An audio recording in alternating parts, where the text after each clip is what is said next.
신약성경 203쪽 사도행전 9장 32절에서 43절까지 봉독하겠습니다.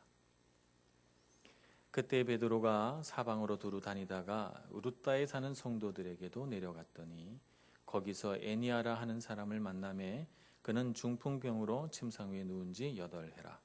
베드로가 이르되 에니아야, 예수 그리스도께서 너를 낫게 하시니 일어나 내 자리를 정돈하라 한데 곧 일어나니 루따와 샤론에 사는 사람들이 다 그를 보고 주께로 돌아오니라.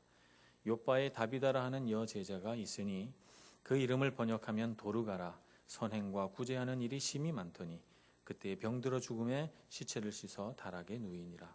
루따가 요빠에서 가까운지라 제자들이 베드로가 거기 있음을 듣고 두 사람을 보내어 지체 말고 와 달라고 간청하여 베드로가 일어나 그들과 함께 가서 이름에 그들이 데리고 다락방에 올라가니 모든 과부가 베드로 곁에 서서 울며 도르가가 그들과 함께 있을 때에 지은 속옷과 겉옷을 다 내보이거늘 베드로가 사람들을 다 내보내고 무릎을 꿇고 기도하고 돌이켜 시체를 향하여 이르되 다비다야 일어나라 하니 그가 눈을 떠 베드로를 보고 일어나 앉는지라. 베드로가 손을 내밀어 일으키고 성도들과 과부들을 불러들여 그가 살아난 것을 보이니 온 요빠 사람이 알고 많은 사람이 주를 믿더라. 베드로가 요빠에 여러 날 있어 시몬이라는 무도장의 집에서 머무니라. 아멘. 찬양대의 찬양으로 하나님께 영광 돌리겠습니다.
아멘.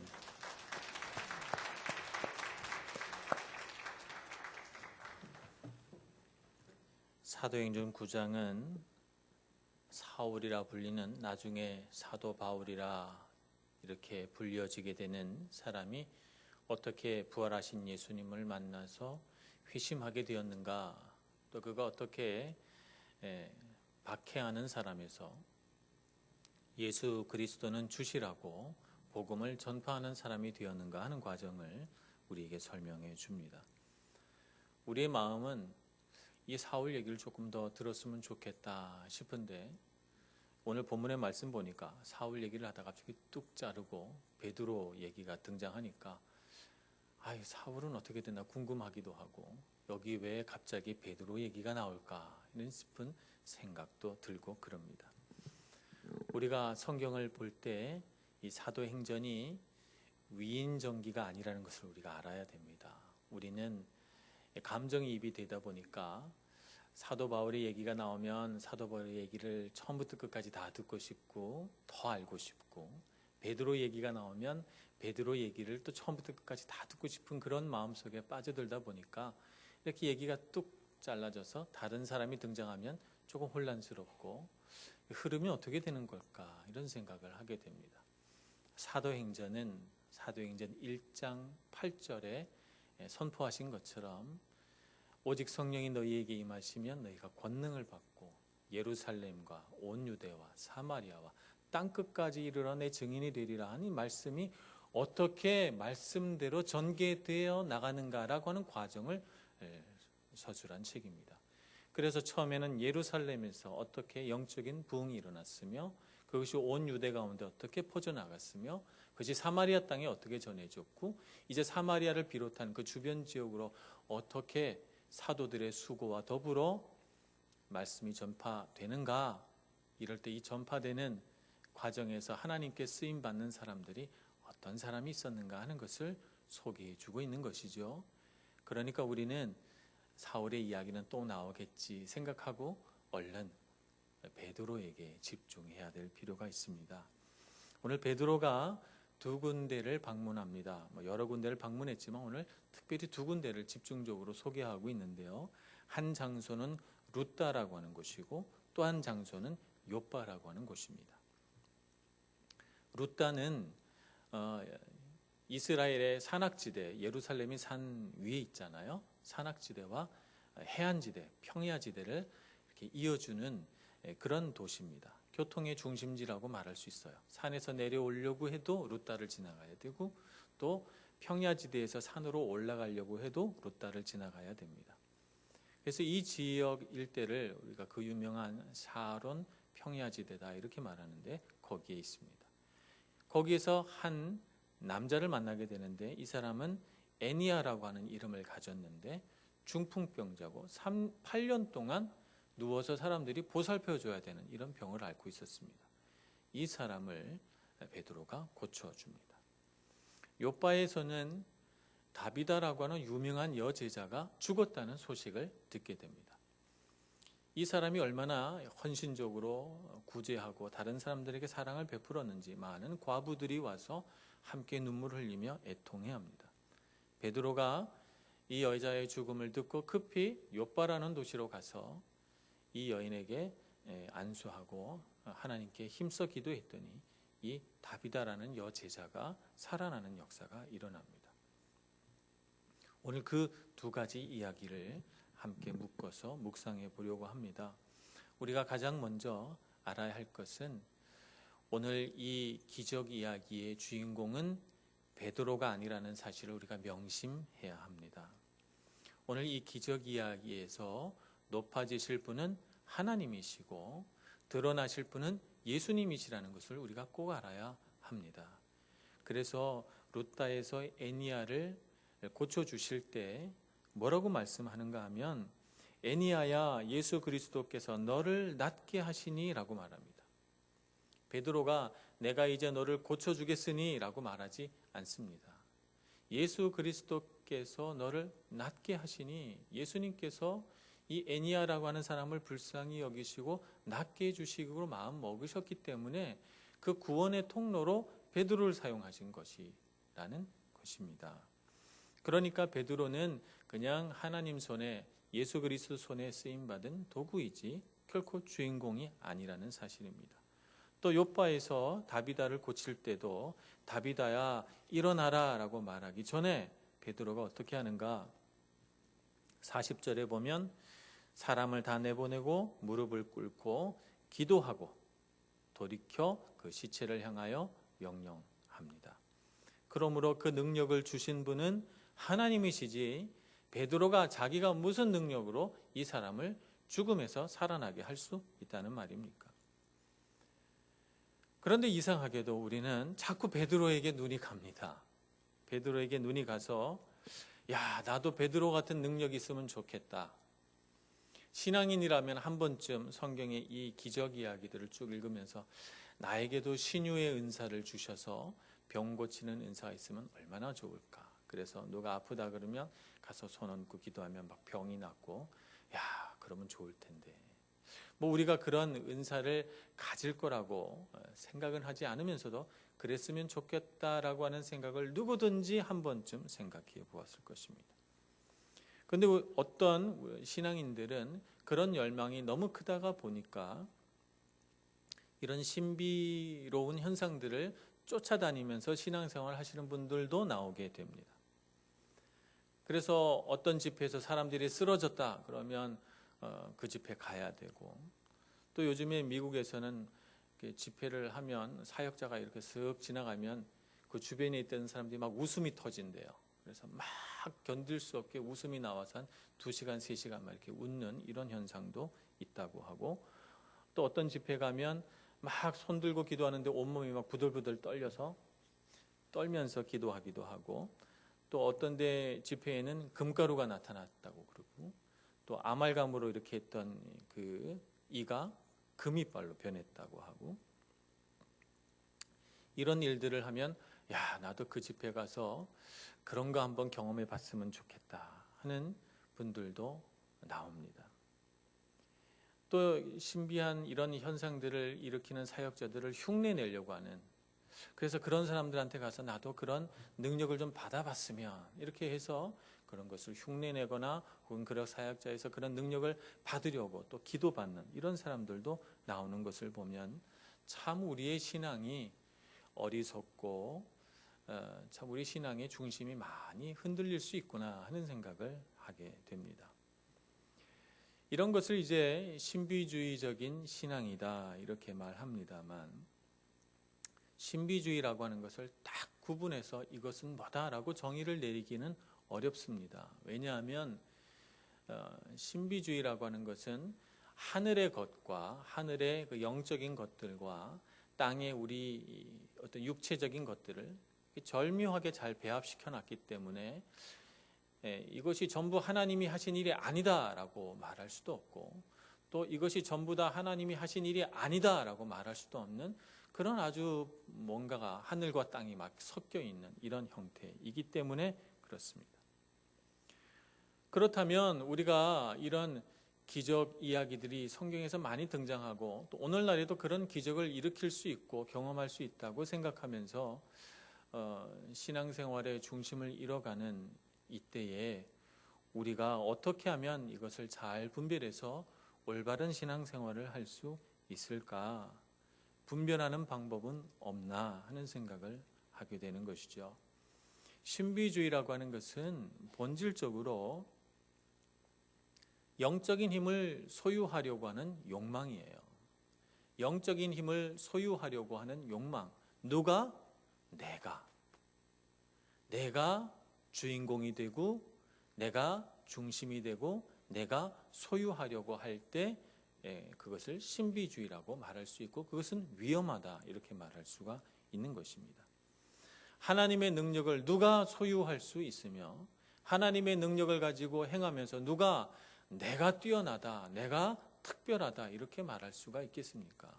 하나님께서 능력을 주신 이유는 하나님이 높임 받으시도록 하려고, 이 능력을 사용함으로써 예수 그리스도께서 전파되고 그분의 이름이 드러나게 하시려고 능력을 주시는 것이지, 그 능력을 누군가가 소유해서 그 사람이 유명해지고 그 사람이 능력이 있어지고 그 사람이 높임받으라고 주신 것이 아니라는 것을 우리가 알아야 합니다.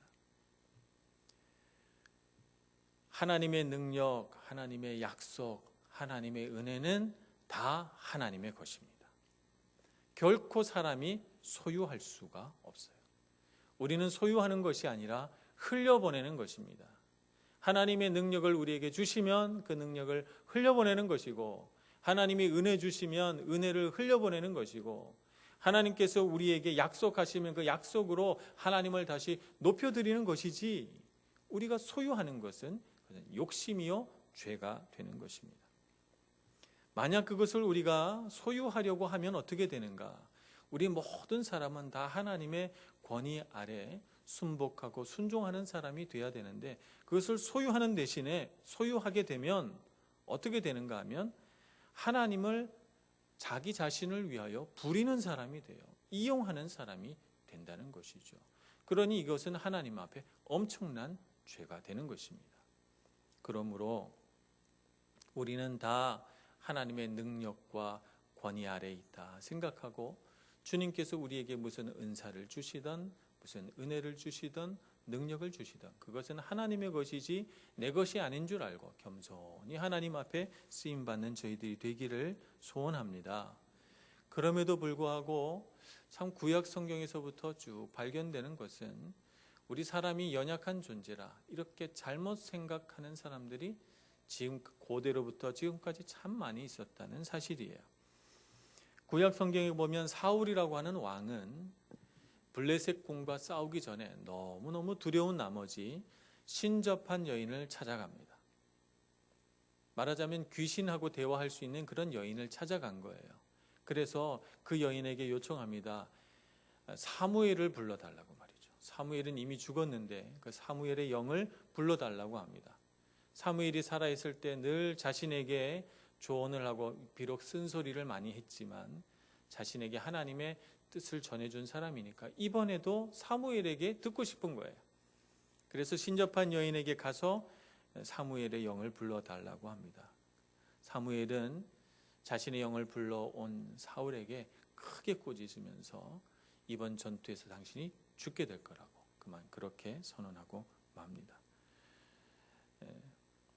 사울의 마음속에 하나님을 경외하는 마음이 있어야 되는데, 하나님을 경외하고 하나님 앞에 엎드려서 하나님께 직접 들으면 되는데, 하나님을 경외하지 않고 누구를 의지해요? 신접한 여인을 의지하고 사무엘을 의지하고 이렇게 하는 것입니다. 왜 하나님께 직접 구하고 하나님께 직접 들으려고 하지 않을까요? 자기를 위해서. 하나님께 직접 얘기했다가 하나님이 나와 반대되는 생각 얘기하면 어떻게 해요? 그러니까 내가 원하는 대답, 내가 원하는 결과들을 얻기 위해서 그래서 신접한 여인을 부르고 사무엘을 부르고 이렇게 하는 것입니다. 매번 하나님의 준엄한 심판과 경고의 말씀을 들었음에도 불구하고 사울은 이것을 포기하지 못합니다. 아사라고 하는 왕이 있었습니다. 39년간 이스라엘을 다스렸는데 말년에 그의 발이 크게 병들어서 아마도 발에 무슨 염증이 생겼는데 그게 폐혈증이 된 것 같아요.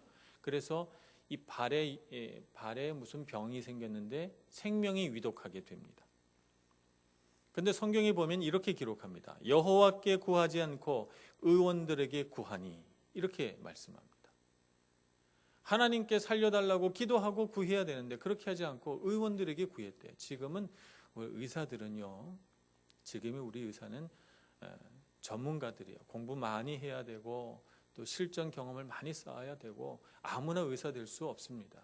그러나 고대에는 어떤 사람들이 의사라고 불려받았는가 하면 신비로운 일들을 막 일으키고 주술사들처럼 막 기도하고 주문 외우고 이런 사람들이 의사라고 불렸어요. 그러니 왕이 의지한 사람은 기술을 가진 무슨 그런 의사가 아니고 마술사들을 의지한 것입니다. 하나님께 구해야 되는데 생명과 죽음이 그 모든 것을 주관하시는 하나님께 구해야 되는데 마술사들 불러가지고 고쳐달라고 이렇게 했다는 것입니다. 자기를 위하여 이렇게 구한 것입니다. 그런 일들이 참 고대로부터 지금까지 우리에게 있어서 우리도 우리 마음에 소원이 있으면 하나님이 꼭 들어주셔야 되니까 우리 마음의 소원을 들어주기 위해 어떻게 좀 내가 원하는 대로 되게 할 수 없을까 이렇게 생각을 해서 그런 신비주의적인 그런 신앙들을 붙잡게 되는지도 모르겠습니다. 예수님에게는 어떠셨을까? 이 문제가 궁금합니다. 예수님은 이 문제를 어떻게 푸셨는가? 이것을 우리가 안다면 우리가 바른 신앙생활을 할 수 있을 것 같습니다. 예수님에게도 하나님이 주신 능력을 사유화해서 얼마든지 그걸 자기를 위하여 쓸 수 있다는 유혹이 있었다는 사실을 우리가 알아야 합니다. 예수님이 광야에서 40일 시험을 당하실 때 사탄이 그에게 와서 이 돌들로 떡덩이가 되게 하라 이렇게 말합니다. 40일 동안 금식하시고 굶주리셨으니까 얼마든지 능력을 발휘해서 돌로 떡을 만들어서 먹을 수 있어요. 근데 그걸 누구를 위한 것이죠? 그것이 하나님께 영광되는 일이 아니잖아요. 자기 자신을 위한 일이잖아요. 그래서 예수님께서 그 시험을 거절하십니다. 사람이 떡으로만 살 것이 아니요 하나님의 입에서 나오는 모든 말씀으로 살 것이니라 이렇게 선포하시죠. 성전 꼭대기에서 떨어져 보라. 성경에 이르기를 천사들이 그의 발을 받쳐 하나도 상하지 않게 하리라. 이런 말씀이 있으니 떨어져 보라 이렇게 말합니다.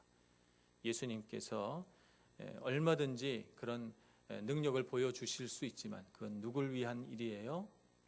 자기를 드러내는 일이고 자기를 위한 일이잖아요. 예수님은 준엄하게 사탄을 향하여 준너의 하나님을 시험하지 말라 이렇게 말씀하십니다. 오병이어의 기적을 일으켰더니 백성들이 이런 사람은 우리 임금 삼아야 되겠다고 임금 삼으려고 예수님에게 다가옵니다. 이런 사람들의 마음을 아시고 예수님께서는 그들을 피해서 홀로 제자들과도 떨어져서 산으로 올라가십니다. 산에 가셔서 무엇을 하셨을까요? 기도하셨죠.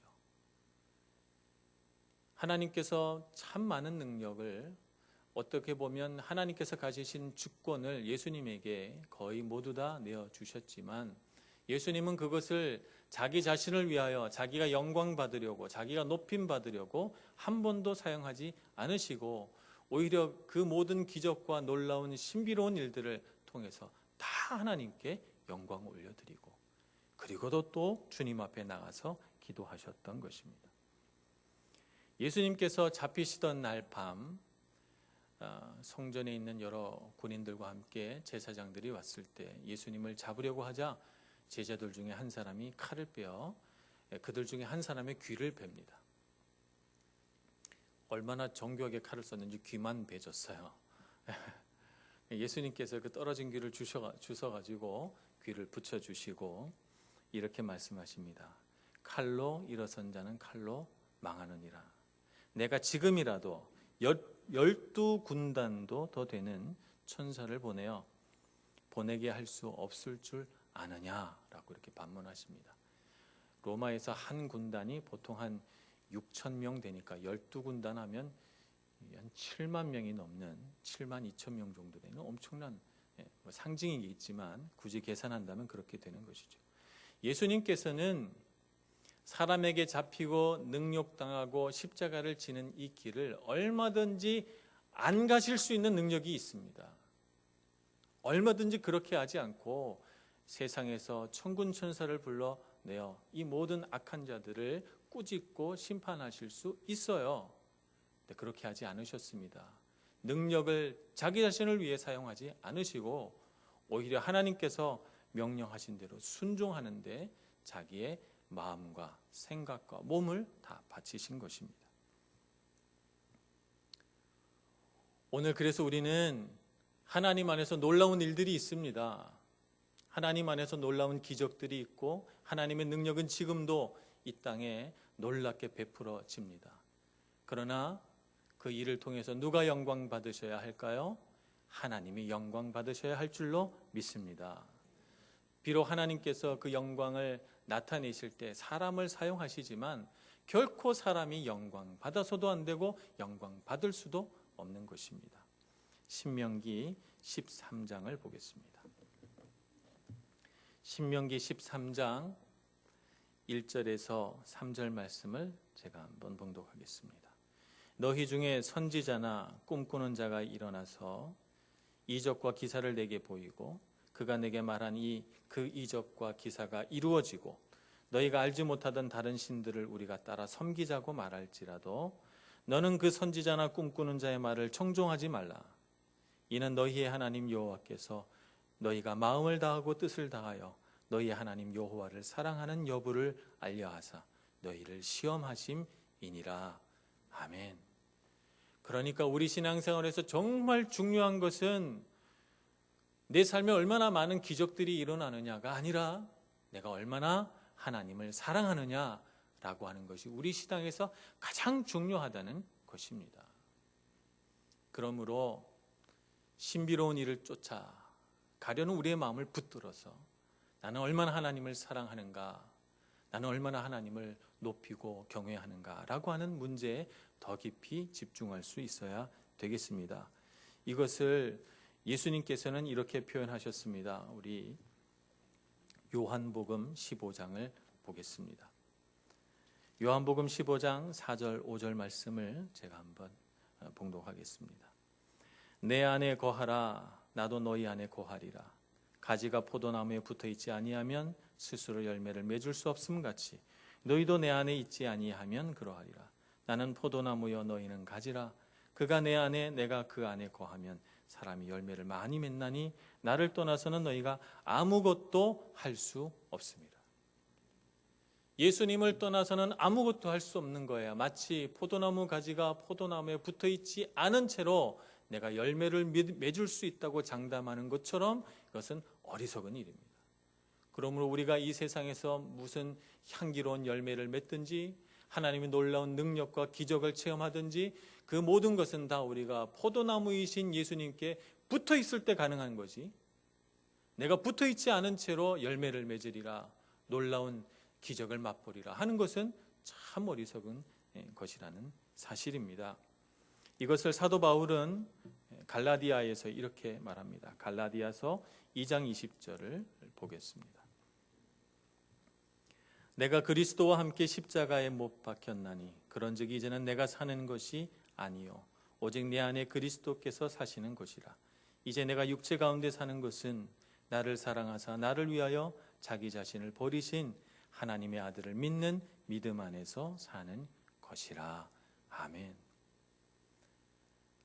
내 자신이 높임받고 싶고 내 자신이 주인공 되고 싶고 나에게 사람의 관심과 인정이 쏟아지기를 바라는 나의 이 죄된 자아는 십자가에서 예수님과 같이 죽었다는 것입니다. 예수님과 같이 못 박혔고 지금 내가 사는 것은 내 안에 사시는 그리스도와 함께 산다는 것입니다.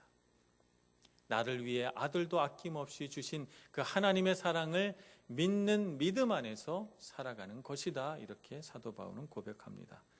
그러므로 우리는 오늘 베드로가 일으킨 이 기적 이야기를 보면서 와, 베드로 대단한데 라고 생각하면 이 성경의 말씀을 정말 잘못 이해하는 것입니다. 이 능력은 베드로의 능력이 아니라 하나님의 능력이요 예수 그리스도의 영광입니다. 이것을 보면서 하나님의 이름이 이 땅 위에 얼마나 놀랍게 퍼져나가는가, 예수 그리스도의 이름이 얼마나 놀라운 방식으로 우리에게 다가왔는가 하는 것을 이해하고 우리 삶에도 그와 같이 예수님이 높임 받으시고 하나님이 영광 받으셔야 될 줄로 믿습니다. 이런 일들을 할 때 우리가 기억해야 하는 것은 그럼에도 불구하고 하나님께서는 사람을 사용하신다는 거예요. 사람을 사용하신다. 그러니까 베드로가 주인공은 아니지만 그러나 귀한 사람입니다. 이 귀한 사람을 통해서 하나님께서 일하시죠. 이 베드로가 일할 때 보면 하나님의 방식을 사용합니다. 하나님께서 혹은 예수님께서 부르시잖아요, 사람을. 그래서 시몬도 불러가지고 너는 베드로라, 내가 이 반석 위에 교회를 세우겠다 이렇게 말씀하시고, 또 하나님께서 모세를 부르시잖아요. 모세야, 너는 애굽 땅으로 가서 내 민족을 구원하라 이렇게 부르시잖아요. 이 방식과 똑같이 베드로도 가서 애니야야 하고 부릅니다. 애니야야, 예수 그리스도 께서 너를 낫게 하시니 일어나 내 자리를 정리하라. 이렇게 말합니다. 불러서 일으켜 세웁니다. 다비다도 부릅니다. 다비다야 일어나라. 이렇게 말합니다. 그러니 다비다가 죽음 가운데서 일어납니다. 우리는 참 소중합니다. 성경을 보면 하나님께서 사람을 통해서 하나님의 놀라운 능력을 흘려보내신다는 것을 우리가 얼마든지 경험할 수 있습니다. 거기에 등장하는 한 사람 한 사람은 정말 중요한 사람들이에요. 이런 사람들을 불러서 하나님께서는 두 가지 일을 하십니다. 그에게 주신 하나님께서 주신 이름의 뜻을 분명히 알게 하든지 아니면 새 이름을 주시든지 그렇게 합니다. 그래서 이름에 걸맞는 사람이 되도록 인도해 가시는 것을 보게 됩니다. 스위스에서는 낙태를 하려면 의사의 소견서가 필요하다고 해요. 낙태가 꼭 필요하다. 이런 의사의 소견서가 있어야 돼서 한 여인이 의사를 찾아왔습니다. 저는 이 아이를 지우고 싶습니다. 이렇게 말하면서 제가 생각할 때 이 아이는 온전한 생명이 아닙니다. 왜냐하면 그냥 이 아이는 아직 인간이 되기 전 단계로 그냥 많은 세포들의 집합체로 생각되기 때문에 그렇습니다. 그러니까 사람이 아니고 그냥 많은 세포들의 집합체, 세포가 모여 있다는 것이죠. 그러니까 내가 지금 이 아이를 안 낳고 싶으니까 지워주십시오. 이렇게 의사에게 요청합니다. 이 여자분을 설득할 방법이 없어서 의사가 그 여자분을 가만히 쳐다보다가 이렇게 질문합니다. 그런데 이 아이의 이름은 뭐죠? 이렇게 질문합니다. 그 순간 이 산모가 말을 못하고 가만히 있어요. 한 번도 이 아이에게 이름을 붙여준다 이런 생각을 안 해본 거죠. 그런데 이름을 보통 뱃속에 있을 때도 지어주잖아요. 태명이라고 해서. 생각해 보니까 이름을 지어준다고 생각하니까 이 아이가 생명체요, 인격이요, 중요한 사람인 것을 알게 되는 것이죠. 감사하게도 그 순간 깊은 침묵 속에 있던 이 어머니가 아기를 낳겠다고 하고 돌아갔다 하는 얘기를 책에서 본 적이 있습니다. 이름을 부른다고 생각하면 참 중요해집니다. 하나님께서도 우리를 부르실 때 그냥 부르시지 않아요.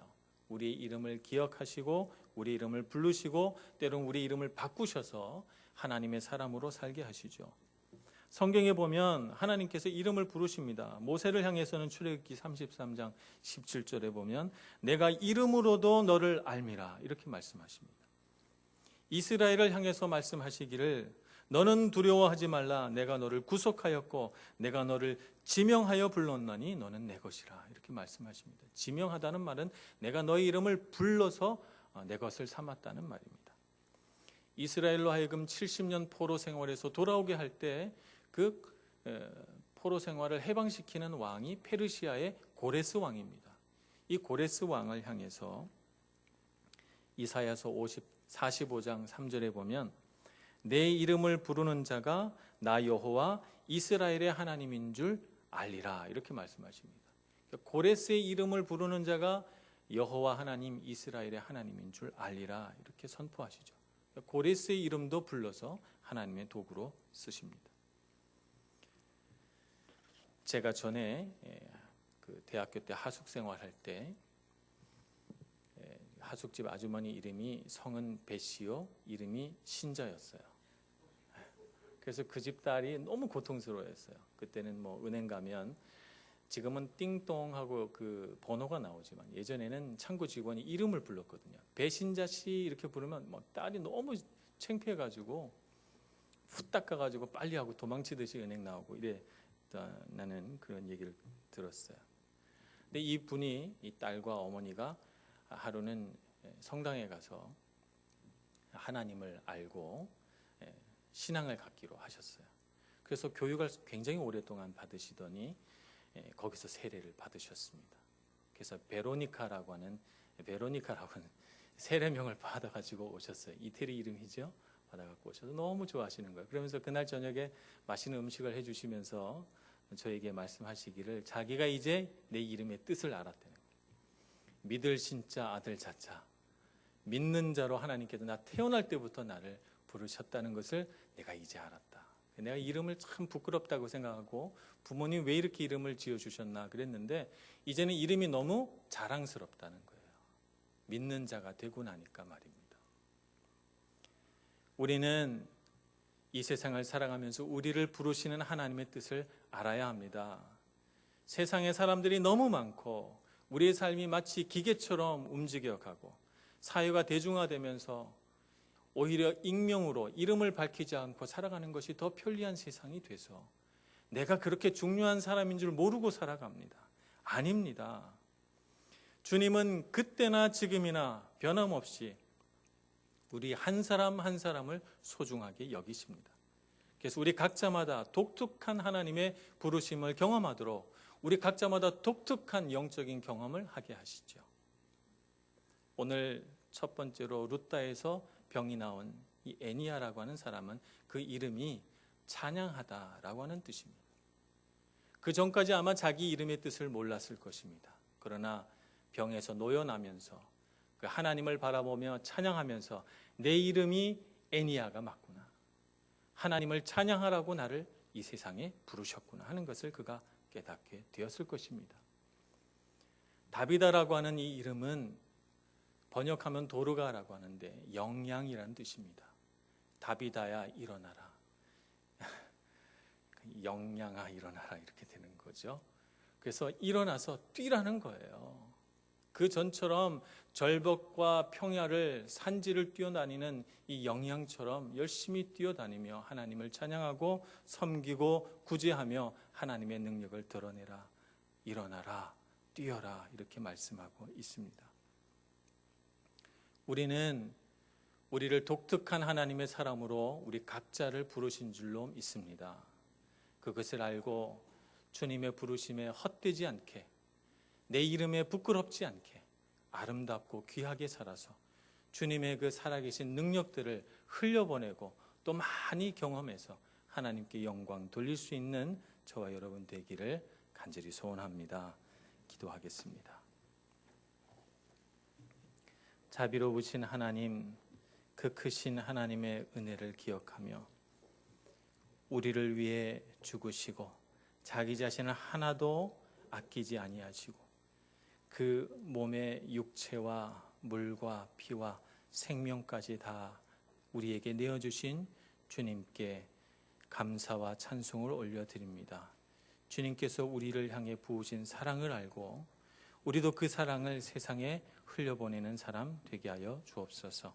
내가 결코 이름 없는 자로 부름받은 것이 아니고 내가 결코 무익한 자로 부름받은 것이 아니라 하나님께서 나를 지극히 사랑하시며 나로 하여금 특별히 하실 일이 있어서 나를 부르신 줄 믿고 믿음으로 힘써 싸우며 주님께 영광 돌리는 저희들 되게 하여 주옵소서. 예수님의 이름으로 기도합니다. 아멘.